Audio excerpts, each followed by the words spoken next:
Hi, friends. Here comes the reset. Hi, friends. Welcome to Talking with Finnish People. I'm your host, Rachel, and this is Eric. We're here today to be nice. That's right. You can also call this video Testing the Streisand Effect. You know the Streisand effect? No. There was something that Barbara Streisand really wanted to keep quiet. I don't remember what it was even now. But all of her efforts to try to keep it quiet resulted in everybody talking about it. That's so funny. And it's known as the Streisand effect. I think it would be on display in this instance since I titled the live stream "Everybody Be Nice," it probably increases the likelihood of people coming in and being dicks more than anything else. We'll see. Yeah. But anyway, I was watching a basketball game with Rachel the other night, and they were saying how one of the color commentators said this basketball game is turning into a rock fight, and the main announcer said that's a bit of an insult to a rock fight, which I thought was funny. It's very funny. Hi, Jennifer. And hi, Utter Self. And Broccoli Todd. That makes more sense. Second than 2 and S.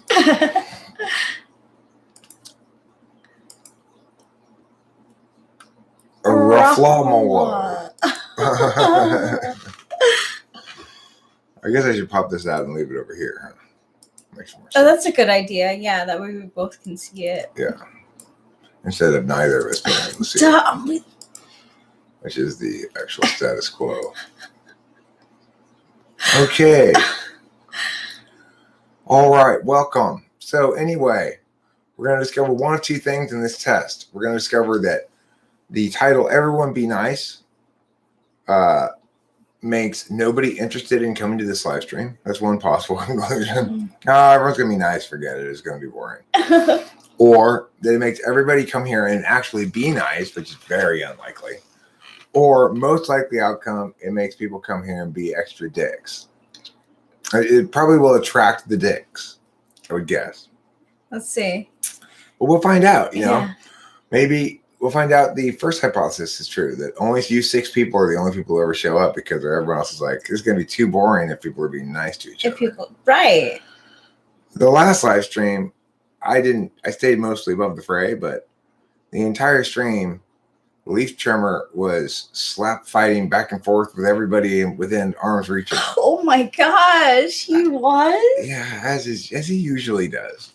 And I thought, okay, you know what? This is a bit of an insult to a rock fight. Oh, you've been waiting for that. to bring it back around again. You recently found out there is a bird named American woodcock. Yes. The woodcock is my second favorite bird after the titmouse. The titmouse is a bird? I don't know. Genexiel, are you being sarcastic?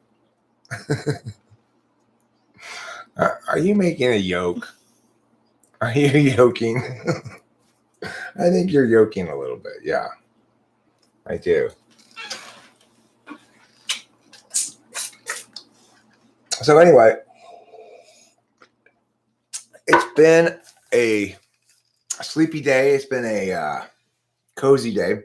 It's very cold here in Los Angeles right now. It's like, I don't know, 60, something like that. It is. No, 60. Okay.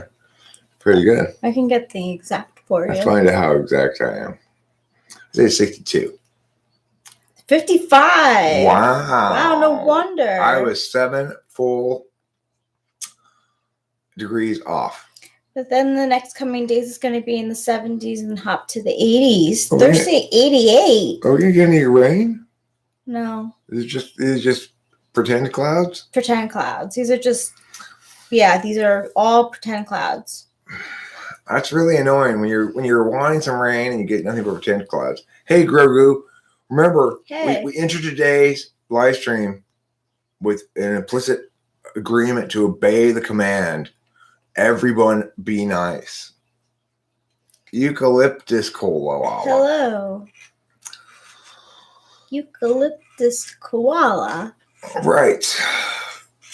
Well, which one are you watching, Grogu? What's the anime that you're watching and you like? Yeah. That's really exciting that you're watching her first. Is it Sailor Moon? Code Guys. It's a good one. It's a good one. But I would not say it's anywhere near the top. Really, there's a lot of animes that are better than that, but it's pretty good. It's good. It gets a little slow in the middle, and gets kind of good again at the end. It's your textbook NTJ show. Mm-hmm. It gets dense in the middle unnecessarily, and then you kind of at the end you kind of go. I mean, I guess it kind of depends on what sort of thing you like, but the most obvious recommendation that anybody can make is Attack on Titan. Oh yeah. Attack on Titan I can't imagine anybody really not liking it. Give it an episode at the beginning. It maybe is slightly slow at the beginning. I'm checking for teasers. I think I found one. Yeah, I do. But after a few episodes, you'll be hooked. It's an amazing show. The other one I personally liked a lot and think is under commented upon is Fire Force. I was just gonna say.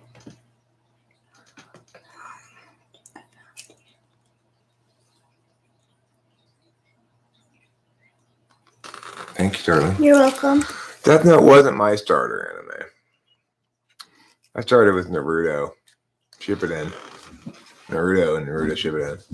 That's a really good one to start off with. Like, I would say that if you started off with Naruto, wouldn't you kind of have high standards for your animes? Yeah. Well,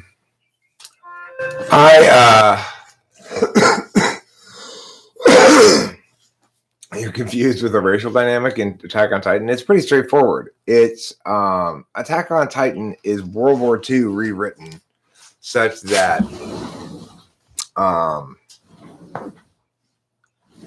so as to, I mean, it's complicated, I guess. You know, it requires you to think a lot about a lot of different things. Attack on Titan does, but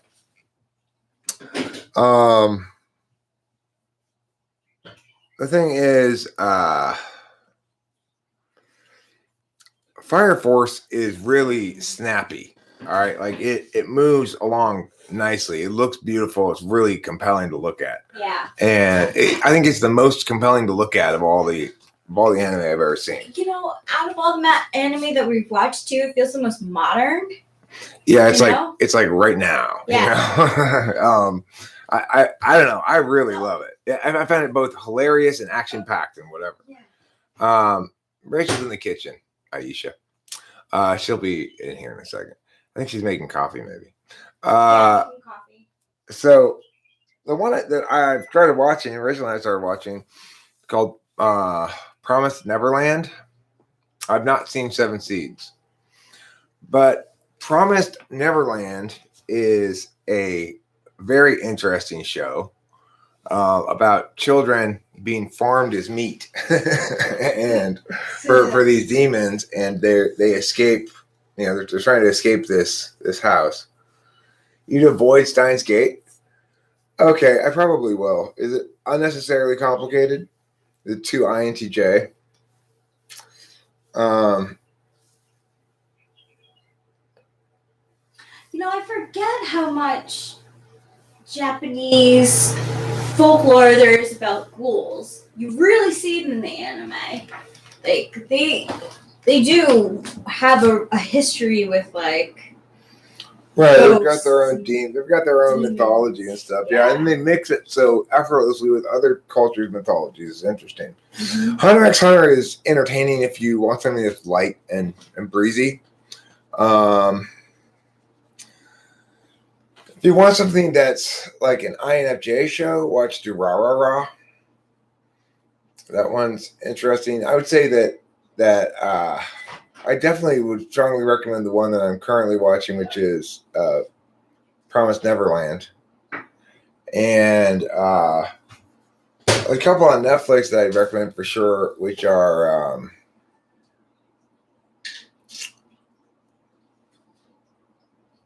what's that one called with the lizard man in it?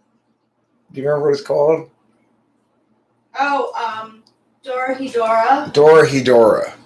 I always get that name confused with Durarara.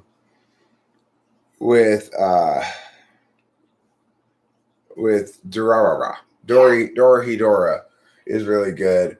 Black Butler, I mean, it wasn't particularly memorable for me. I think I watched all of it, and I like Black Clover too. Black Clover is good. It takes if you want to watch one that has a shit ton of episodes. It's actually gets very entertaining. Is Black Clover. It starts off. I barely made it through the first couple of episodes because they hadn't really worked out all the bugs of the characters and stuff. The main character, Asta, like just basically screamed all of his lines in the first couple of episodes. Yeah, that is true. And it was almost enough to make me stop watching it. But I stuck it out, and they kind of like refined the character over a little bit of time and incorporated more characters, and it got really good and really entertaining. Again, light and breezy, kind of like Hunter x Hunter. You have a favorite Atsukoski? I never could say that word. A member? Well, I mean,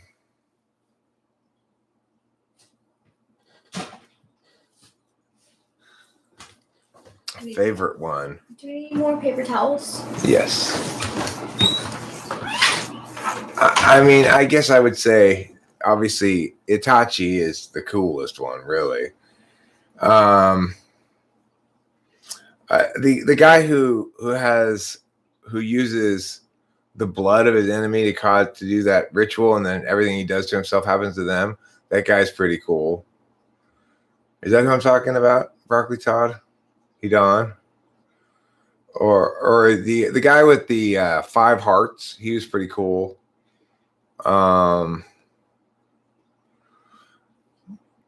Payne's Paper Girl. She's pretty cool. I don't remember all their names. You know, hi, Ron Allen Salon. I tend to like Aniplex anime, I've decided, in general. The Puppet Sasori, he was the most badass of them all, yeah. And in fact, that was probably the best arc of the whole show, was when Gar gets taken and they go back to get Gar back from Sasori, and Grandma, whatever her name is, and Sakura are fighting against Sasori, while Naruto and Itachi go after Deidre. That part of Shippuden is so compelling. It's like those episodes, you can just watch them again if you wanted to. They're so good. But anyway, the thing is, I also enjoyed High Rise Invasion. I think that one was pretty good for a show that's very bloody. Well, they ended up killing Sasori. Sasori has this one, like, basically a canister of his heart. There's a circle, there's a canister. And as long as they didn't destroy that, you couldn't kill him. Because he just moved that thing from puppet body to puppet body, right? Eventually, Sakura punched it, or something like that. Or maybe Grandma, whatever her name is, shot it with some spike or something like that. I don't remember. But Sasori basically could have won, but decided to give up in the end rather than defeat them. At least that's what the grandma lady said. Anywho, I would also, I mean, Rachel and I just watched the new episode of Dr. Stone. We keep up to date usually with all the release schedule on Crunchyroll. I have Funimation now as well. And that's where I'm watching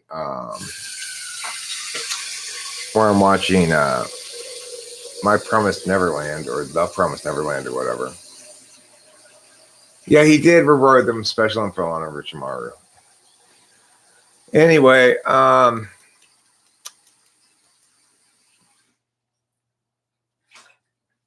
the show I never talk about, but absolutely love and just can't get enough of. There's a couple of them I never talk about, but just totally love. I absolutely love the time I got reincarnated as a slime. Oh yeah. That show is fantastic. I like that I every week when it comes, a new episode comes out, I'm just like, yee! I love that show. I usually end up like at some point saying like I want to get reincarnated as a slime. Right, I want to be reincarnated as a slime now too. It's fun. The last couple of episodes of that time I got reincarnated as slime have been just absolutely epic. It's so satisfying.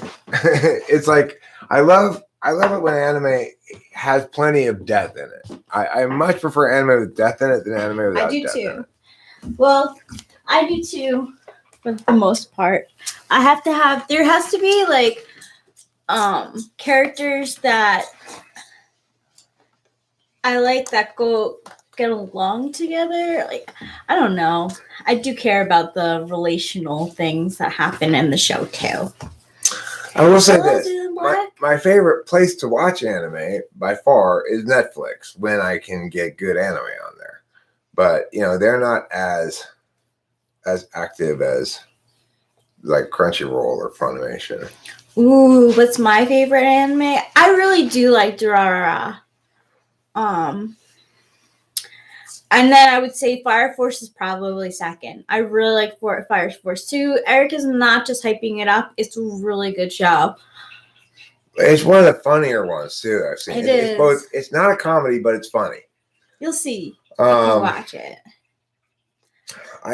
I was just, my eyes were all sparkle when I was watching that show. I hope they come out with a third season. It's up in the air, so whether or not they will. Oh, really? Yeah.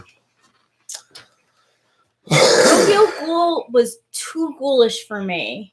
That was gory for me. We started watching Yeah, it. we did. I might continue. I would be fine with, continuing it, but I was like, whoa, I gotta not watch this before I go to bed. All right. Dragon's Dogma is a Netflix original. Okay, yeah. I'll check it out. There is the ESFP anime is clearly defined as Baki. But other self tells me that Dragon's Dogma is another ESFP anime. It's actually not a shirt. It's actually I killed a leopard and this is its skin. Yes. And that's what she's wearing. All of her clothes are things that I've killed. You decided to go primitive. Mm-hmm. After watching Dr. Stone, I said, Rachel, throw out all these man-made clothes. From now on, you're only wearing the best naturally killed clothing. It's very important. Mm-hmm. I had to find just the right size leopard. So when I cut a hole out where its head was. Yeah, the head was here. Right, yeah.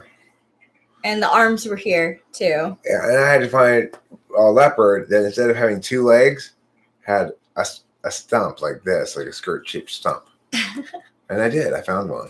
ESTP confirmed. Yes, just from that. I don't know what my blood type is. My blood type is fantastic. Am I drying my whips? I don't know what that means. Oh, you mean these belts? These are actually my belts. These aren't whips. They're actually belts that if I hang them up on these little screws here, I don't lose them. Yeah, because sometimes they get lost. Well, actually, they're just mostly on other pairs pants. This is a good place to hang out. Yeah, Right here. it is. Yeah. My whips. Probably the first thing I think of when you say whip, interestingly, is whippets. Me too. I think too. like nitrous oxide. I was What? like, we haven't done that in a while. Yeah, we haven't done whippets in a while. Yeah. Just a couple of 7s. I don't like Dragon Ball Z very much, but I don't like Pokemon either. I don't want to be a downer, but it's true. the only good thing about Pokemon is Brock. Because Brock says the awesomest things. Like Brock, like as in like the ball thrower guy.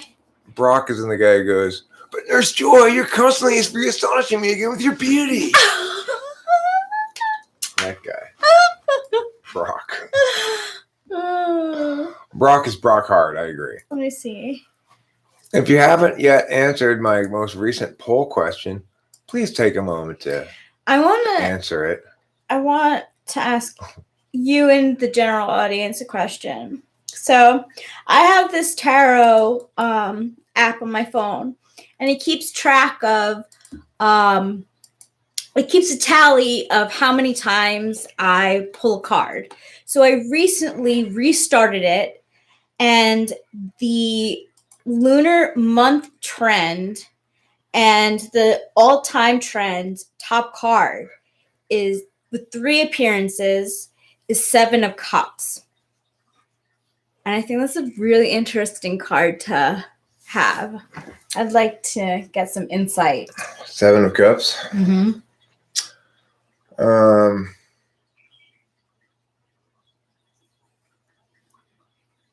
It's the one where it's like cups on a bush, right? Yep.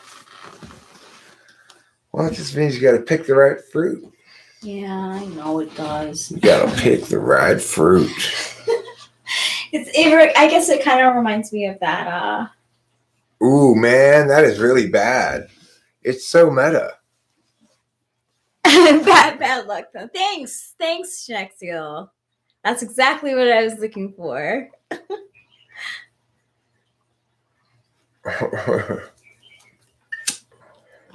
I'm bored of this virus. When will we look at climate change again? 1 month, 2? You don't understand the poll? I mean, it's what I guess you'd call a meta joke. Well, that's where the funny is, Sean.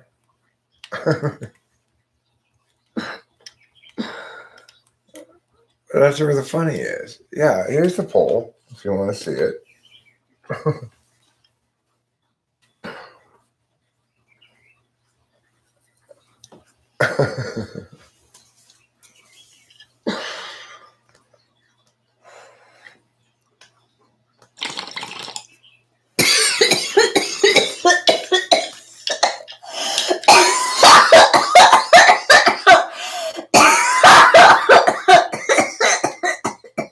NTPs will think it's funny. Maybe nobody else will, but NTPs will think it's funny. You know what I was just wondering? I wonder how many people from like my past work and stuff come on to this. Probably not that many people. I was just thinking of random people.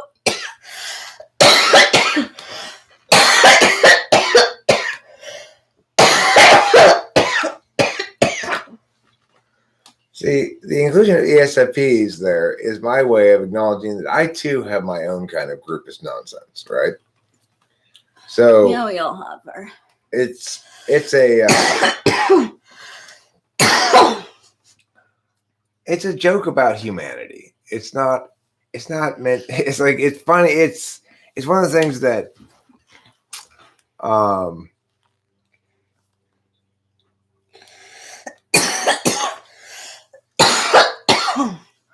it's mostly provocative of people to wonder who they think the bad group is, right? So it's the most one of the trickiest things I've ever done, frankly. I believe other self, yes. The Seven of Cups is about making a tricky choice. So, like, one tarot says that, like, because it's 7 cups and they're lined up in 2 rows, that one is like the unconscious and the other top is like the higher self, or I don't know. I was just learning about the symbolism of the card.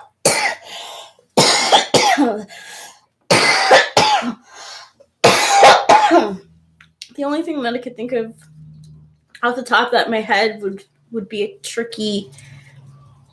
Well, basically, the advice is just to go along with more of a spiritual route than like a materialistic one. See, here's how I probably should have done it. I probably should have put as one of the choices racists. Would have been better.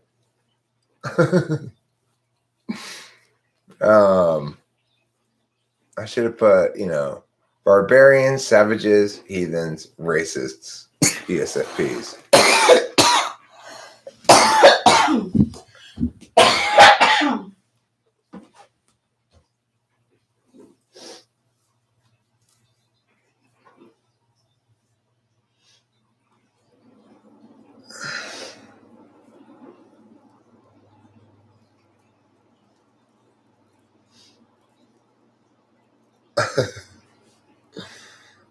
Am I racist against ESFPs?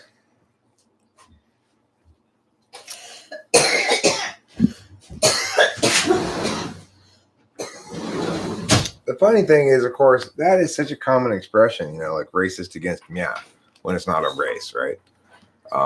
So there's already a clear understanding among people that groupism is a phenomenon distinct of race,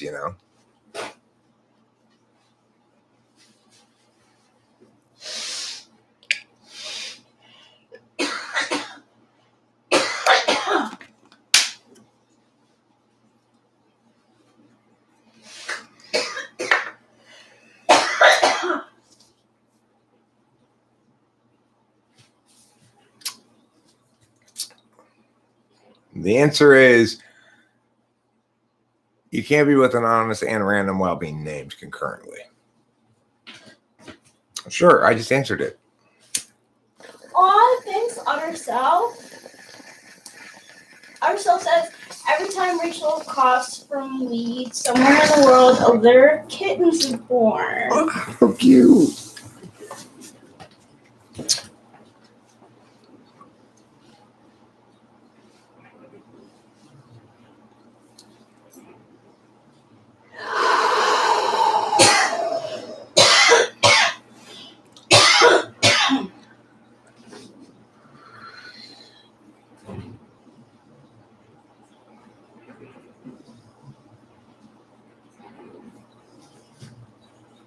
Can you use numbers and be nice concurrently? That's an interesting and important question. Because it's basically the question, can a math teacher be nice? I'm at 1. I'm being racist against math teachers right now. And that's not okay. What's okay? Being racist against math teachers is not okay. No. Not being racist against math teachers is okay. Oh, that's okay? Take the earth, now remove gravity, leave all the grass while removing the ocean, keep one tree as fruit at a volcano, and we're done. What do you get?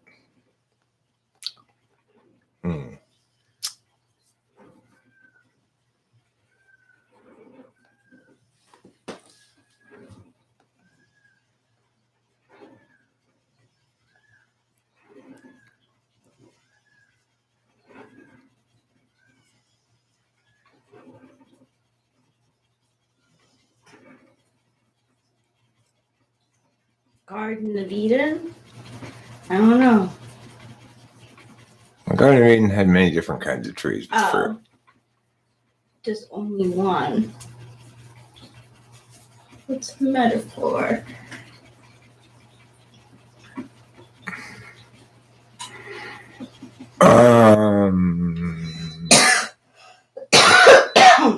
My house?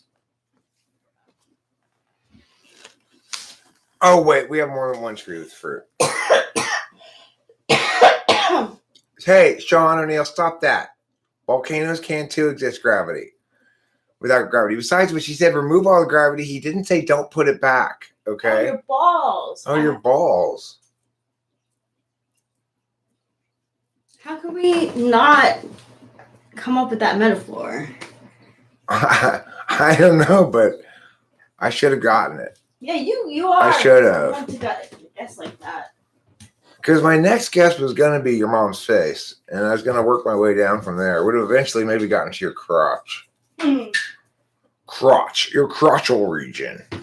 How many crotchal regions does it take to form a crotch?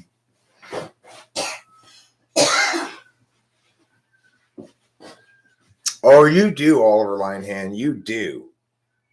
You definitely have to censor the word balls when they're in your mouth. Sounds like this. Oh. And that's not because of a physical inability to speak clearly. It's because of censorship. It's the censorship implicit in having balls in your mouth.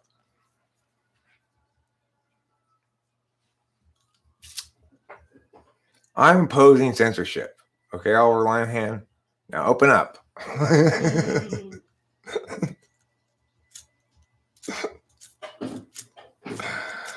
Well, we do have the biggest balls of them all, Sean O'Neill. It's true.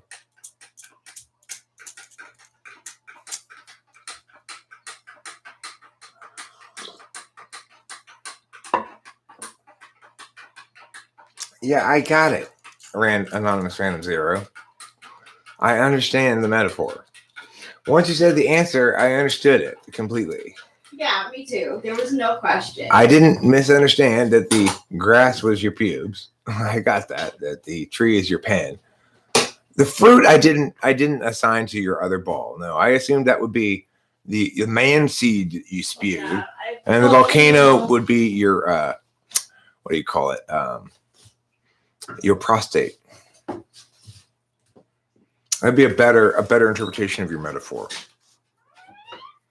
Volcano is herpes. The molten hot magma is your herpes. Utter self.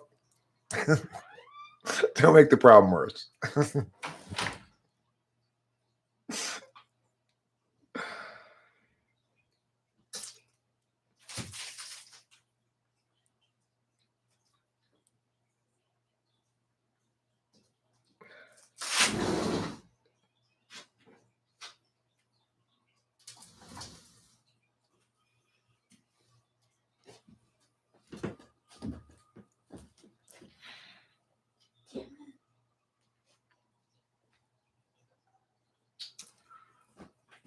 A large pressure cooker hooked to the bottom of a hot air balloon.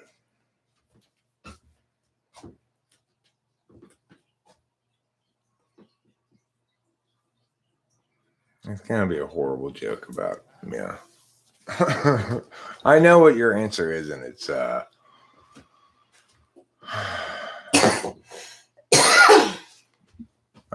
that's better than the answer I thought. That's good. Like the answer I was afraid of was something along the lines of ancient Greece. Ancient Greece is the best answer to that. Don't you think? Ancient Greece is the best answer to that.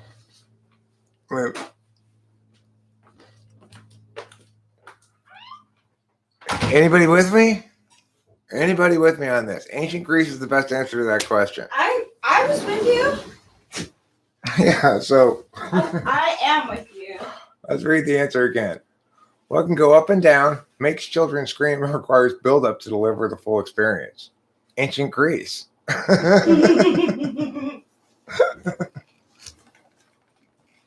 Wait, that doesn't make any sense. Just think about it, son. What do you say?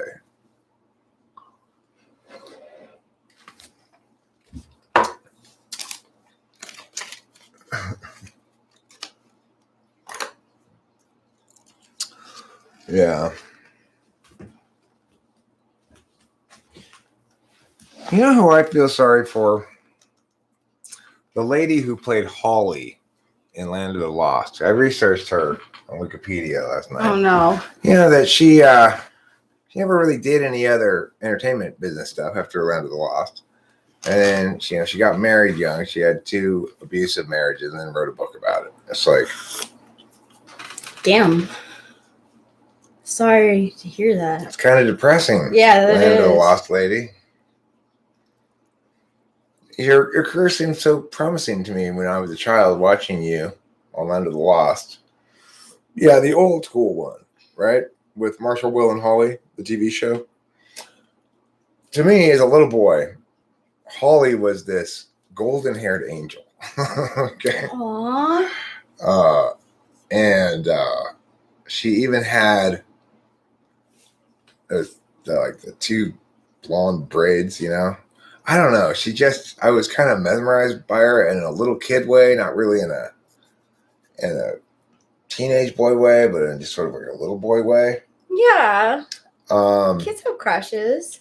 Yeah. And so I just thought, like, wow. And when I read about her the other night, it was pretty depressing. She didn't actually have a very good life. Another kid star, like. Yeah, because that show came out in '74. When I was watching it and remembering it was probably '78 or something. It was on reruns in the morning. I was like 7 or 8 years old, and maybe home from school sick with grandma. It's where I watched a lot of morning TV, or if it was in the summer or on vacation or something. Aww, that's cute. Living in the land of the lost.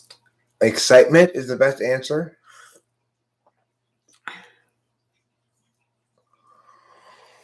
Yeah, I believe they did Karma's Pimp because I remember watching The Land of the Lost as well, but it wasn't.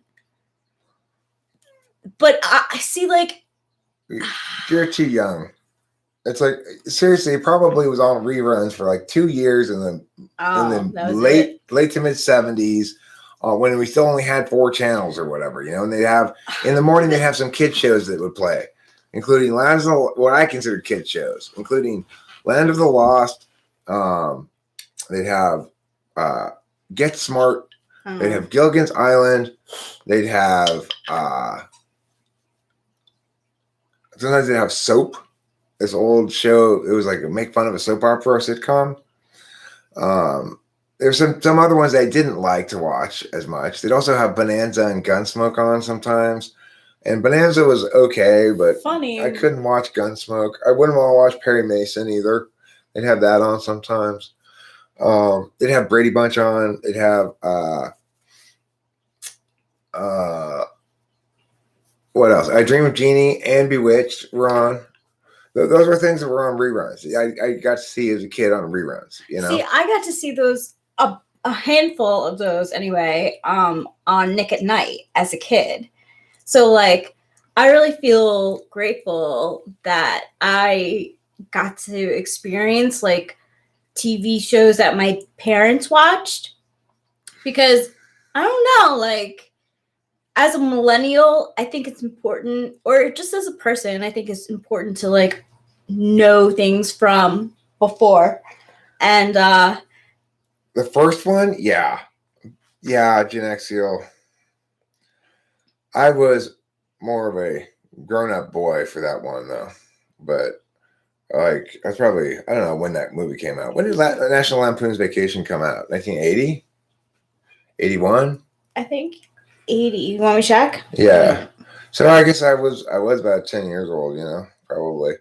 But I too was a little bit bedazzled by her. Another one who bedazzled me was Tracy Gold, until she lost too much weight. Can I talk about who bedazzled me? Just because my family is gonna try to embarrass me. Okay, let me just say before you say it, I hope he said, "Whoa."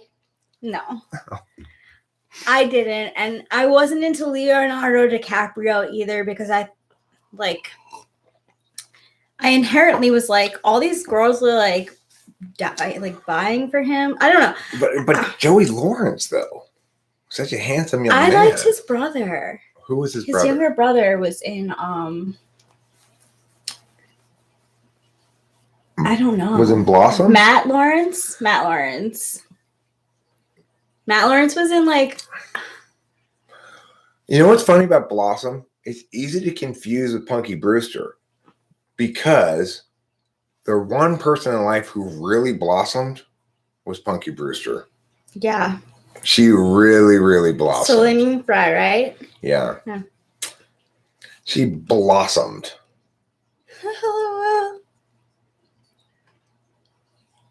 She blossomed so much that she made the 83. criminal decision to have her blossoms pruned.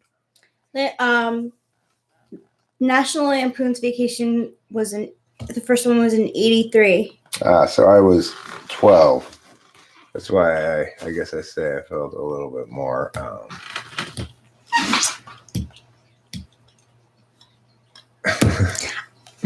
I used to get teased for like my crushes all the time. So who else did you have a crush on? Well, my first crush ever was Jordan Knight from New Kids on the Block. That I was like, which one is 5. You would know. He's not Joey McIntyre, and he's not anyone who dated. Okay, but describe him archetypally. Is he the bad boy? Is he the smooth one? Is he? He's a smooth one. He's the smooth one. He's not the bad boy. Did he have the oiled mustache? No mustache, but he did have a rat tail. Ooh, that makes him a bad boy. Let me put some pants on. Then when I was 13, I had a crush on Kyle Chandler. Who's Kyle Chandler? Kyle Chandler is this guy who's on a TV show called at least when I had a crush on him, he was on a show called Early Edition, where a cat would bring him the newspaper of the stuff that would happen the day before, so he would go and like try to save people. What?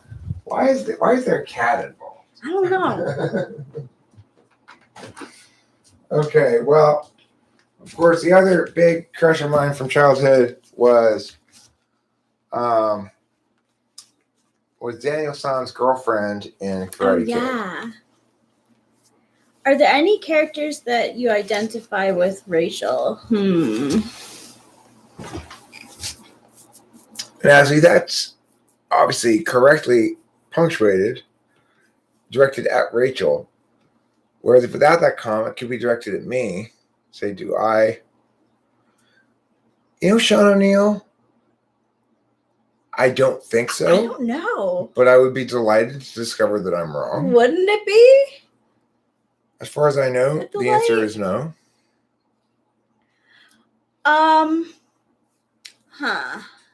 Characters that I identify with.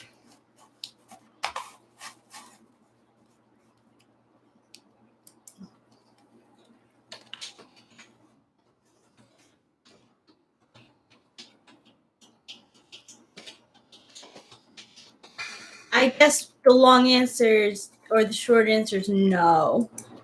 Because nothing comes up to mind. I used to be in love with The Little Mermaid, Ariel. I used to dream to be a mermaid like her.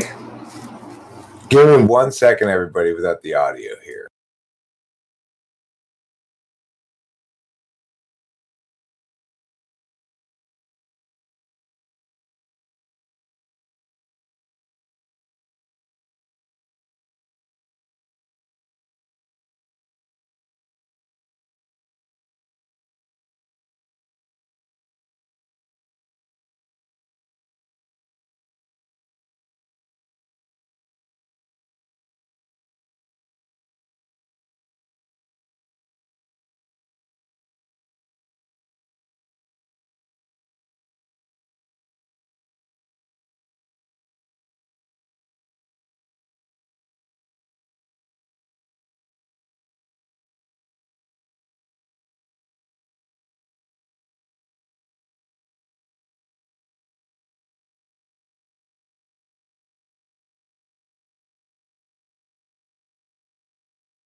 song.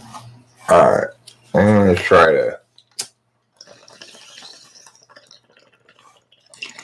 to sing it for you all. The streaks on the china never mattered before. Who cares? When you dropped kick your jacket as you came through the door, no one glared. But sometimes things get turned around and no one's spared. All hands look out below. There's a change in the status quo. I need all the help that we can get. Down, down, down, down, down, down, down, down. And that's the Mr. Brown Video theme song. Important things we're doing here today. I'm talking with famous people, as usual. Every day is an important day. Every day is an important day. Shit Bus is here. Oh, good. Shit bus. Yeah, I mean, you know, one thing that talking with famous people offers is some alternate environmentally friendly forms of transportation. So if you don't want to leave a carbon imprint and you'd like to travel talking with famous people, you could always ride the shit bus. Grogu, Arya from GOT is badass character. So, tip the hat to you. I've not seen that show. Don't see it. It's a disappointment of an end of a show. That fucking end of a show is not worth the rest of the show. I'm telling you. I don't blame you for telling me either. You tell me. You tell me all about it. You're welcome, shit bus.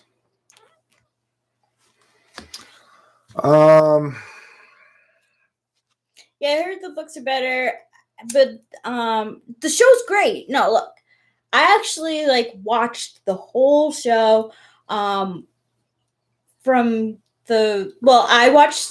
watching the second year it was on, but from there on I watched it yearly, and I'm just so upset with year 6. I mean, the season 6 they just fucking threw it down the toilet. It was clear that they had no idea what they were doing. Well, the other INTJ agrees with you, but points out, hey, we can't be nice. We talk about Game of Thrones. Oh yeah, we can't be nice. It's true. I'm not talking nice. They got their paycheck for their work, and that is good. And they've gotten awards and money for that show, so that's good stuff. Mackenzie Hoffman, today we're being nice. Everybody's being nice. Hi! Seamus! It's so good to see you. I love your shirt. I mean, I love your top. I mean, I love your blouse. It's so billowy. Grogu, that's impressive. GOT is a lot. It's a great show. It's hard for me to recommend when the ending is so deflated. It clearly made you shake your fist. Yeah, man. Mackenzie Hoffman, you know what? I'm not going to lie to you. Last live stream. Uh-oh, it's true. It was a rock fight around here. In fact, you might very well say it was a bit of an insult to a rock fight. Seamus, hey there, buddy. Hey, buddy. Hey, bro. We're all cool here. We're all being cool. Okay? We like you. We welcome you to be cool with us. Oh my God, you have great, yes, you have great fake smile. Oh my gosh, you and Britney Spears have great fake smiles. Better than my real smile. No, I love your real smile. It's the best. First of all, Seamus, let me just tell you something. Actually, this goes out to all of you. I just want to say, you are my favorite viewer. You really are. And I really deeply care about you. I knew Martin wasn't gonna finish it. I told my parents, I was like, he's not gonna finish those books. It's like he's got all that money already from HBO. He doesn't need to make any more books. He's done. He's gonna He just got sit back in his scammed. apartment Yep. and enjoy his heroin addiction. Basically. Finally, I made enough money to support my heroin addiction for the rest of my life. He don't totally like boom. I'm good now. Yeah. He only works when he No feels one like needs it. those books. HBO finished the endings. That's how it is. Goodbye. Yeah. It wouldn't be called work if you felt like it. Right? That's the difference between work and play. He bought a train. Fantastic. That's what I needed. There's a delightful house in Bradbury, which is up here in the mountains over towards where the 605 and the 210 meet. Up in the mountains. It's owned by the granddaughter. She's the heiress of the In-N-Out burger fortune, basically. Oh. She's worth $1 billion. $1 billion. She lives over there. She lives up in the hills. Wow. Anyway, her house is for sale for $17.3 million. Wow. And it's got like tennis courts, a wine cellar, It's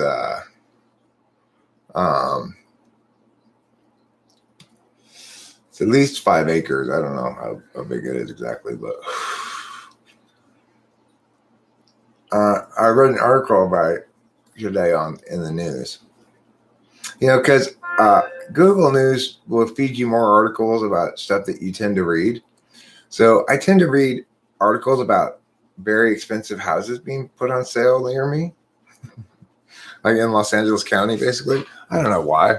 Same thing. It's like you learn your own peculiar habits. What else do I tend to read about? I tend to read about poker when there's poker articles, especially about like somebody who either lost a shit ton of money or won a shit ton of money, or got caught cheating. I tend to read articles about mathematicians who've solved difficult math problems, and I tend to read about advancements in particle physics and in quantum physics, which are basically the same thing. In other words, I read anything about particle accelerators and what those experiment results show us about whatever, I get my news from him and his dad. And the other thing I'll read about is like sports stuff. Like I'll read about USC. USC played such an amazing game the other night. It was so good. No, I don't necessarily watch. This is what I read, but I'm saying these are the kind of things I read about. What I watch is very different than what I read. But it did occur to me today that probably one of the main reasons why I like anime so much is it's basically for me, since I don't speak Japanese, and I'm able to process all of the meaningful language in the book via words that I'm reading, and all of the description and narrative kind of visualization parts of the book get visualized for me in the cartoon. So it's like reading a cartoon, but it's much better than like a comic book or something because it's got a much more involved storyline. It's much more thoroughly told in terms of words,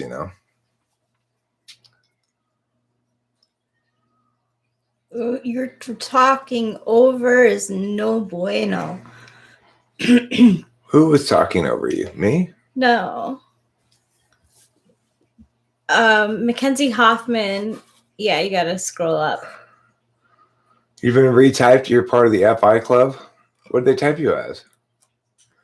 ESFP? ENFP? INFP?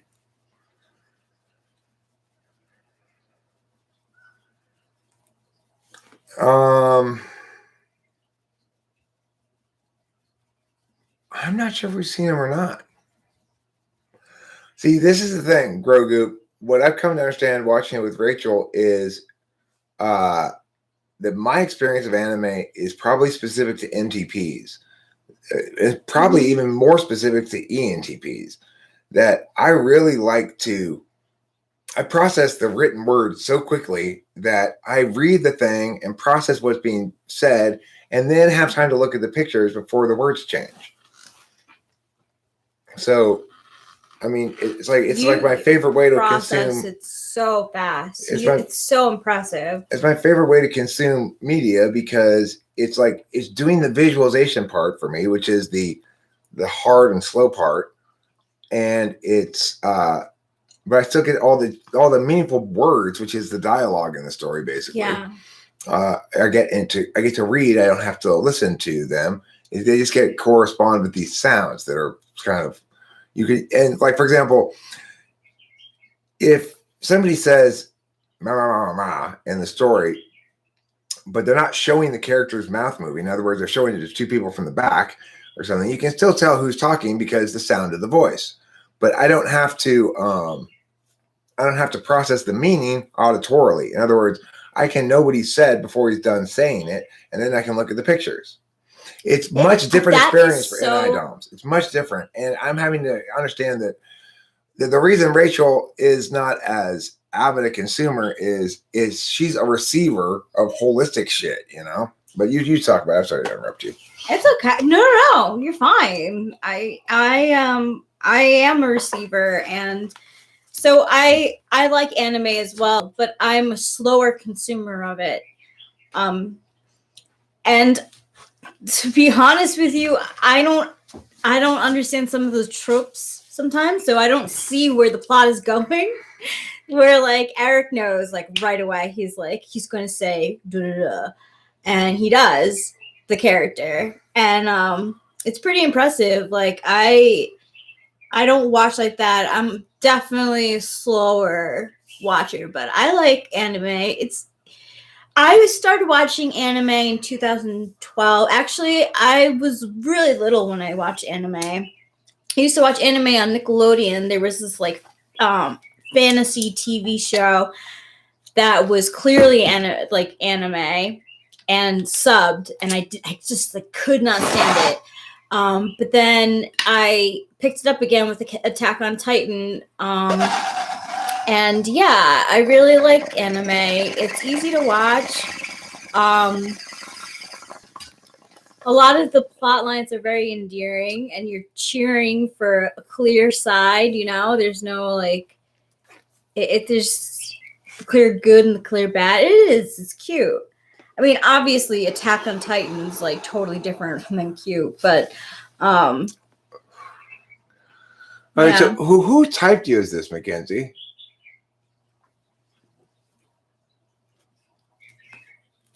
Who typed you as whatever?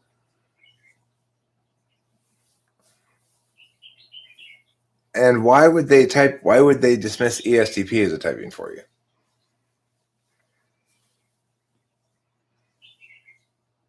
Oh, Sean typed you as that. Oh, well, I mean,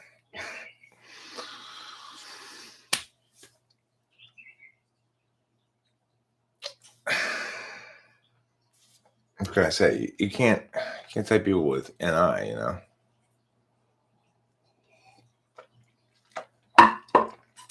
Why do you think she has an FI identity and an extrovert? That makes her, if you're saying she has FI in the ego block and an extrovert, she's ESFP or ENFP, you're saying. But I can tell you this, her TI is better than yours.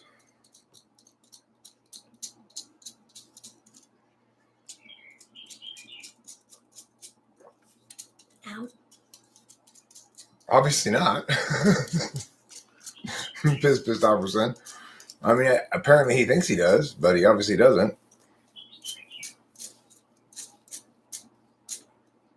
I said ow, but I didn't actually hurt myself. I just spilled stuff on me. Rachel, this is not easy to come by. Real leopard skin. I should be. Don't be ruining the skin that I've carefully slain for you.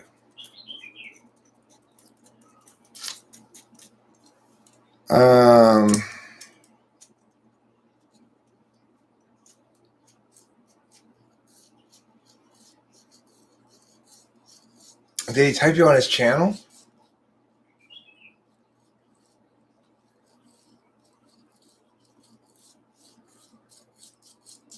Yes, I am the modern world's Cruella de Vil. I like to get furry, cuddly animals. I like to make them into clothing. It's one of my very favorite activities. Who's Cruella de Vil? Mackenzie Hoffman? Mackenzie, are you Cruella de Vil? Is it? Did he type you? He typed you on his channel, so there's a video of it? Oh.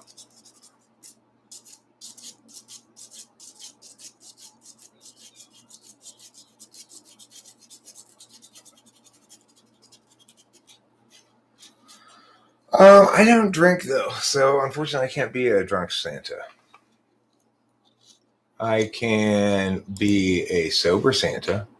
Would you like that, or is that too boring?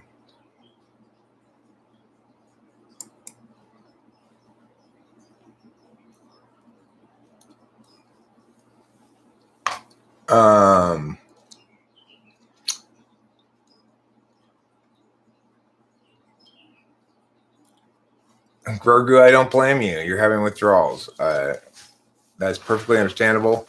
You know, it's not a super long time. It's a good anyway. What's not a super long time? In not a super long time, I've got a notion that's as deep as an ocean. Would you like to hear what my notion is? I would love to. My notion is we go get some non-alcoholic beer and then a sandwich from the sandwich place that's next to Bevmo. That sounds good. Then we could come back here. I think we're also going to need to go get more weed pretty soon. Oh, yeah. Probably.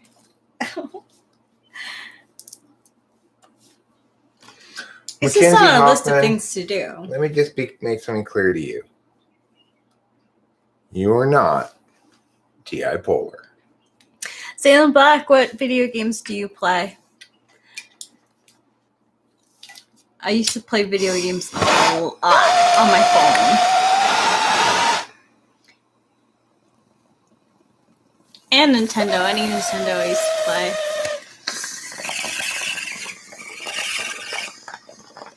Winston's mom asks, then you could come back here and live stream again?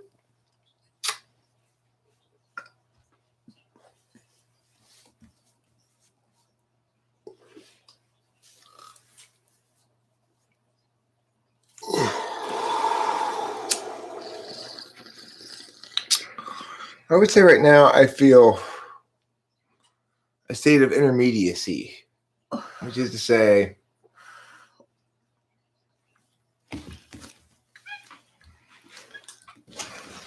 do you think you're T.I. Polar? And if so, why?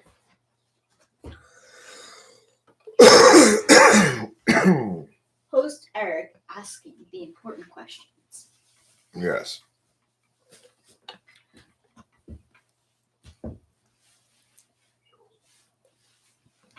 Do you actually think that, or are you considering that as a possibility?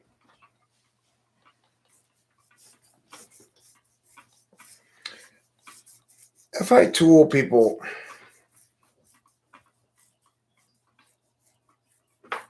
and why did you think you were T.I. Polar before I typed you?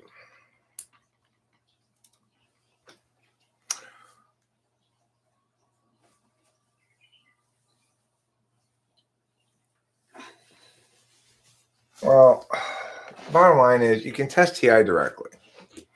More so than anything else except for SI, maybe. I don't exactly recall the testing of you, but I do recall that I did some. I remember it was ESTP. Yeah, I mean, your TI is definitely not polar. It just isn't. It's like, the bottom line is this. Do you seek to resolve inconsistencies in words and actions and stuff, or do you seek to resolve inconsistencies in what you want and what reality is telling you?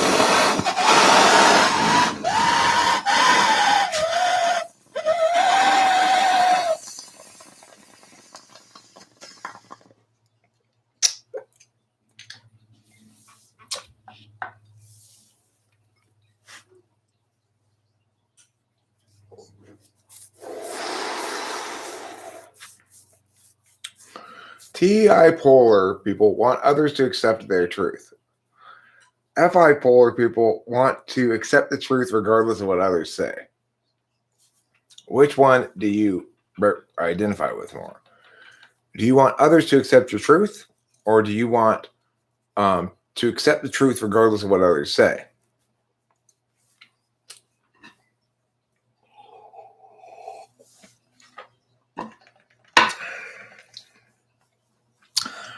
TI polar wants others to accept their truth.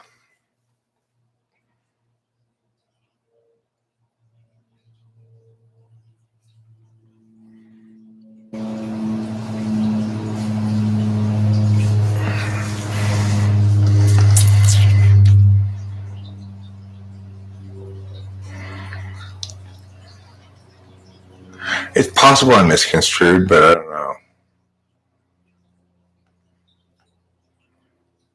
What's the difference between fifth slot TE and FE fifth slot? I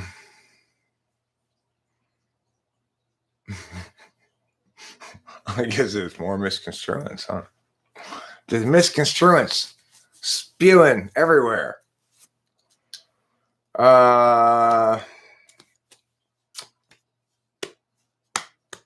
Fifth slot FE, yes, do-da. Fifth slot FE is autopilot, assuming you're always a good team player. Fifth slot TE is autopilot, assuming what you're saying is useful and effective. So, fifth slot NI is assuming I'm not going to make any mistakes about aligning with untruth.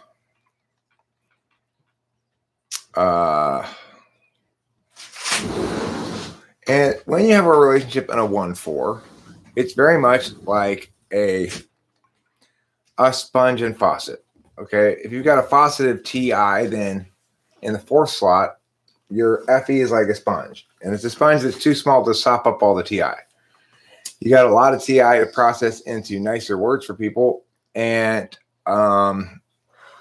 more TI than you do FE. So more clarity about what's correct than by a substantial margin, then you have clarity about how to make it sound nice for people. But if it's in the 2-3, there are things that can work together. They're not teeter-tottery. They are they have the potential to be synergistic.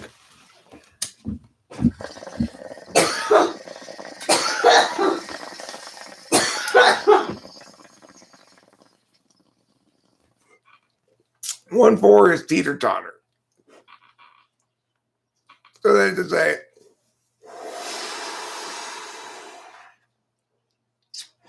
you're necessarily doing too little 4 because you're doing too much 1. 2-3 is more like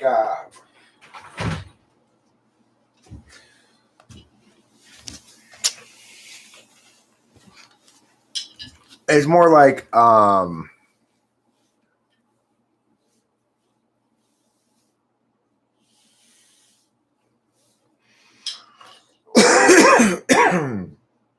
it's like two components of a thing that is only truly successful when both are included, right? So it's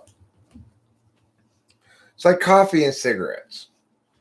Okay, you may be primarily a smoker, but you only really enjoy your cigarettes when you also have them with coffee.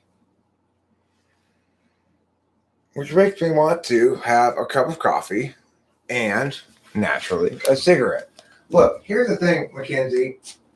I have given you before, I believe. Oh, it looks like Rachel made a new pot. Thanks, Rachel. You're welcome. I've given you before TI questions. How have you done on those TI questions? Me? No, I'm talking to Mackenzie. Oh. Did you perform well on the deductive reasoning problems, the logic stuff, the genealogy stuff, or whatever? And what's interesting is, Rachel, will you stop? What?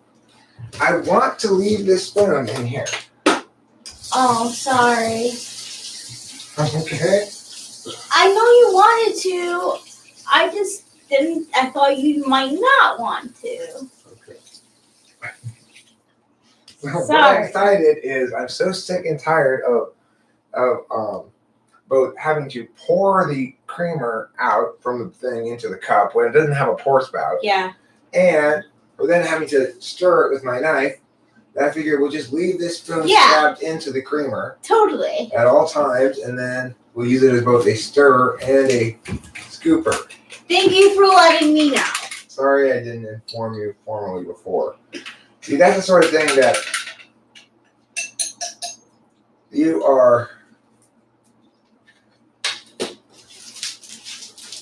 That's FENI rather than FESI, right? Yeah. That's the difference between NIFE and SIFE.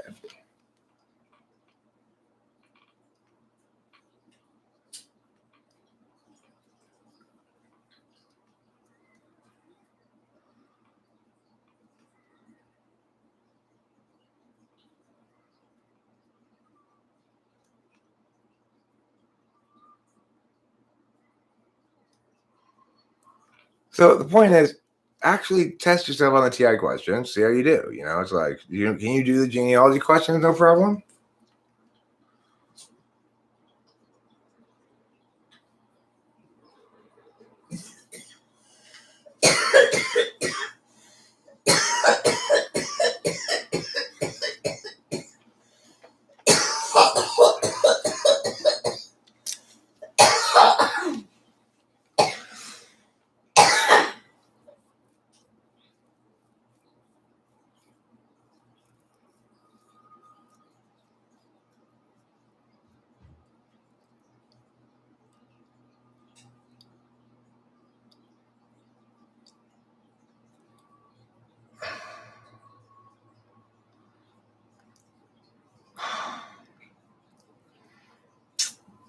Well, I don't know what to tell you, Mackenzie. Those all sound like TI critiques to me, not like FI critiques. FI critiques would be like, he doesn't know me. He can't put me in a box. You're saying he didn't gather data to draw conclusions from. He didn't evaluate what you were actually saying or doing in a meaningful way that linked it to justifications for why you're this type or that type. I'm saying it's easy enough to use real justifications. All you got to do is test your TI to see if you're TI polar. That's easy enough, you know. If you can easily answer the question, who is my mother's husband's wife's only daughter's husband's son in relation to me, then you're fine. I'll repeat it. Who is my mother's mother's husband's wife's only daughter's only son in relation to me? If you can answer that question, you are not TI polar. Do we have a video of you, Mackenzie? Is there a typing video of you that I did? I don't know if there is or not. I remember typing you more than I remember typing most people. And I suspect it's because you reminded me of my daughter. But like I think I like that guy I talked to the other day, right? He was an ENTP. He Mackenzie's ESTP is what I typed her as. I don't really remember the typing session per se, but I remember you know, I remember her being approximately my daughter's age, it seemed like, and having certain qualities that reminded me of my daughter. But that's not why I typed her ESTP. You know, I have good reasons for typing people things. I type people in a video conference session. You can watch any of my typing sessions and you can see how I do it. All you gotta do is do a channel search for session and you'll get nothing but typing sessions.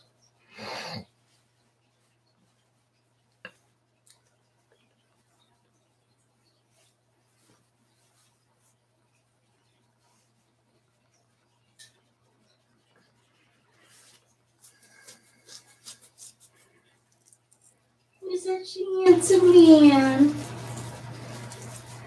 Thanks, darling. You're welcome. Well, it sounds like you're kind of of pissed about it, Mackenzie. I mean, it sounds really annoying to watch, frankly. So basically, he extroverted all over you and then drew conclusions about you. Is that what you're saying?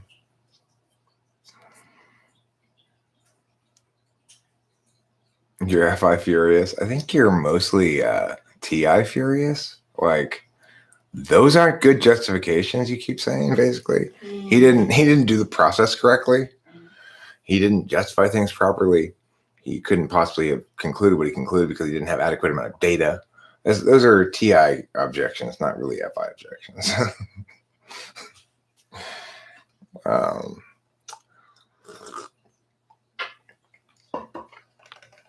And you know what, Rachel, haven't I always said, if there's one thing I don't want anybody to ever do to Mackenzie Hoffman, it's to flabbergast her. You always say that. I've always said in your that. sleep. I know. Whatever happens, nobody flabbergast Mackenzie Hoffman. They better not. I say that while I'm sleeping. And yet here it has been done. Here it has been done, Mackenzie. You've been flabbergasted. I want to tell you, don't try to rush your recovery from that. It takes a long time to recover from a thorough flabbergasting. I was flabbergasted 3 times in a row once when I was in Hawaii due to unusual weather patterns. And I spent 3 weeks in the hospital. That's how flabbergasted I was at the time. I only heard the end part of that because I was thinking of something in my head and I was like, what? I'm talking about that time in Hawaii when I got struck by flabbergasting 3 times in a row and I had to spend 3 weeks in the hospital. Oh, man. Remember, my gasps were so flabbered at that point that there was nothing the doctors could do. Hawaii. It's pronounced Hawaii.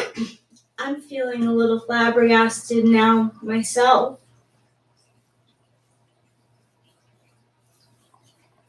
Sean's original point was for him to ask the question, how can we know a person's type if it's impossible to hold it in your hand?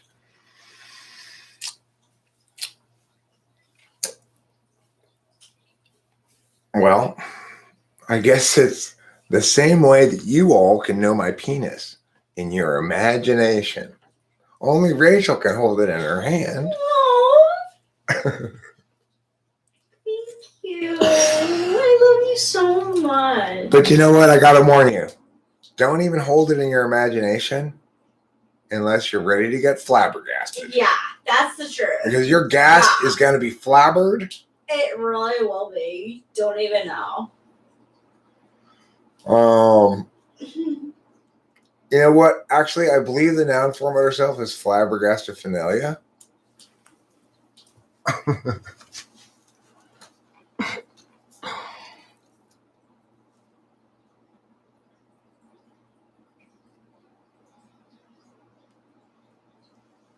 Please remember that's. I guess it's some kind of weird meta joke. I don't think people are getting my meta joke poll. They just think, I don't know how to respond to this. Is this anti-woke? Is it woke? Is it? I can't tell. You're some kind of TJ. According to Sean, Mackenzie, some kind of TJ. TJ, huh?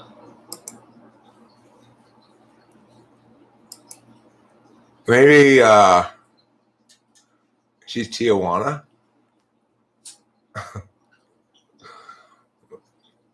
Maybe she's TJ Hooker from the show with William Shatner, I believe, right?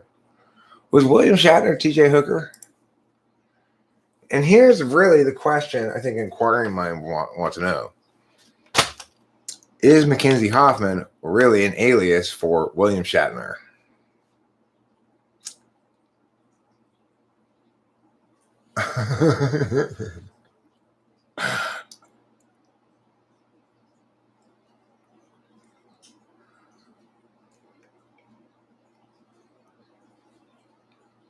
Yeah, I agree.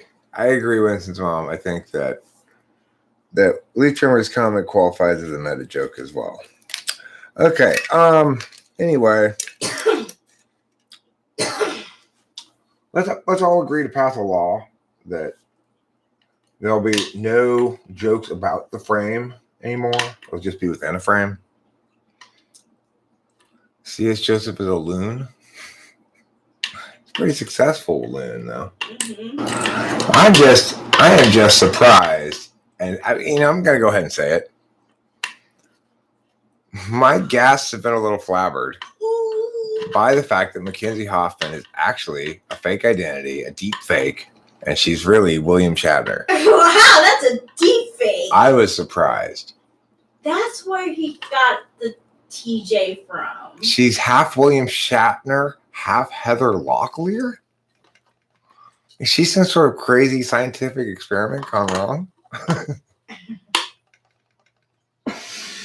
Oh, she's William Shatner and Heather Locklear's love child. Oh, I didn't know that. Mackenzie Hoffman is the bastard child of William Shatner and Heather Locklear. That makes her half Canadian, by the way. Because in case you didn't know, that's right, William Shatner, our beloved Captain Kirk, is in fact Canadian. Yep, I know. Oh my goodness. We all grew up being lied to, assuming he was American, only to discover that our beloved Captain Kirk is actually one of those damned Canadians.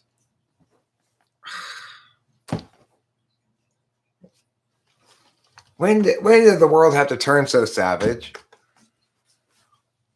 When did the barbarians come and thrash down the gates? Huh? When did we start accepting Canadians as our American heroes? That's the day America's lights went out. We became a dark city on a hill. See this? No power plant any longer. This is presidential time. Mm-hmm.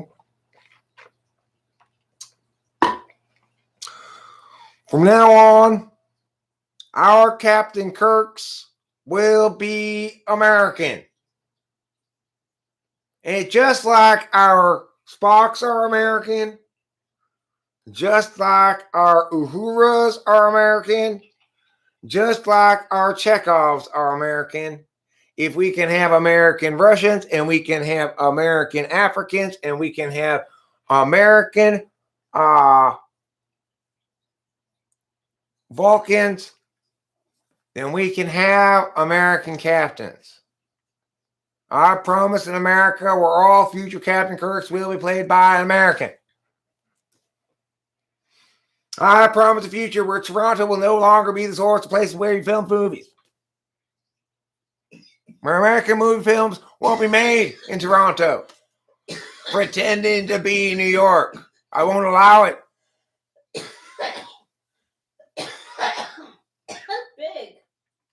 I'm tired of Canada having an air force. Let's dump maple syrup all over their planes.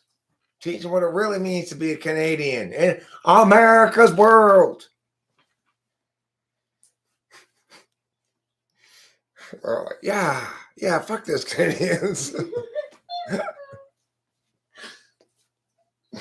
With the fake gestures. See? If you want to sound presidential, you need to talk like this and include the fake gestures. They're grandiose. They're large. They're like waving from a float. These are the Americas we love and will return to greatness. Amen. God bless. Woo! That's the Benny Hinn of political speeches. You know, 'cause Benny Hinn does his religious speeches. They're all like this. And the Father and the glory come down. Jesus, be praised, be saved. Hallelujah. And everyone goes, ah. I'm sorry I didn't pass out. And the power and the glory is within you. Pow. Says Benny Hinn, you know. People fall over. Oh my God, the power and the glory within me. Ah. They were in a wheelchair, both their legs chopped off, both their arms chopped off. Benny Hinn plows them, and their legs and arms grow back and stand up, and I'm saved by Benny Hinn. That's how it works. If you've ever seen a Benny Hinn show before, they give up the ghost, they get consumed by the spirit of the Lord, so that even when they're in the audience, they're just like,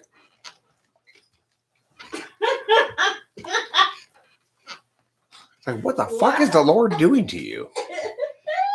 I mean, when I'm consumed with the spirit of the Lord, why is he making me writhe around like an idiot? Like, what? You imagine God going, here's some of my spirit. Look at those idiots. Look at those idiots writhing around.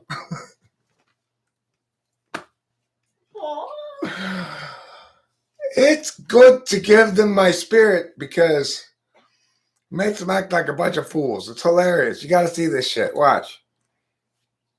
See that guy in the white suit over there? He thinks he's doing magic.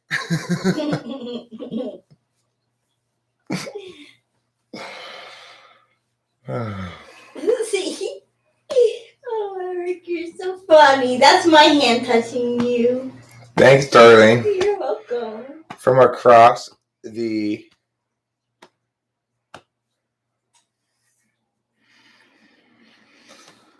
Did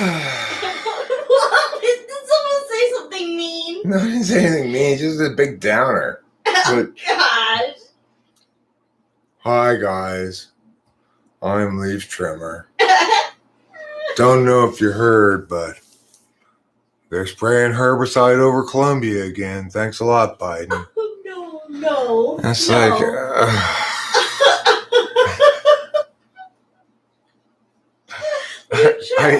that is a terrible program. That was a terrible program. It's a terrible idea to revive it if they are. And it's also like, hi, Eric. Here's your daily turd. Thanks, Leaf Trimmer. Thanks. Oh, well. I guess it's time to go get that 6-pack of non-alcoholic beer and that sandwich from the sandwich shop. Let the turd settle on our consciousness for a while. Yeah. You know what I was thinking? I was thinking about how every woman should have the perfect man to hold her boobs instead of a bra. Just like Janet Jackson did Yeah. on that one album cover. Right. Well, guys, anyway, the civilization's coming to an end now that the Democrats have won.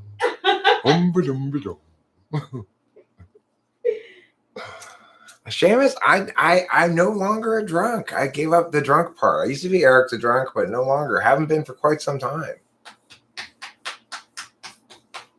To that. I didn't mention Agent Orange today, I don't think. Maybe yesterday or the day before.